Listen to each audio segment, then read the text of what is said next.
أعوذ بالله من الشيطان الرجيم. بسم الله الرحمن الرحيم. الحمد لله رب العالمين، الرحمن الرحيم، مالك يوم الدين.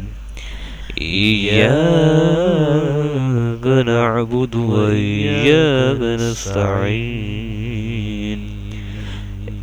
اهدنا الصراط المستقيم، صراط الذين أنعمت عليهم غير المغضوب عليهم ولا الضالين. آمين.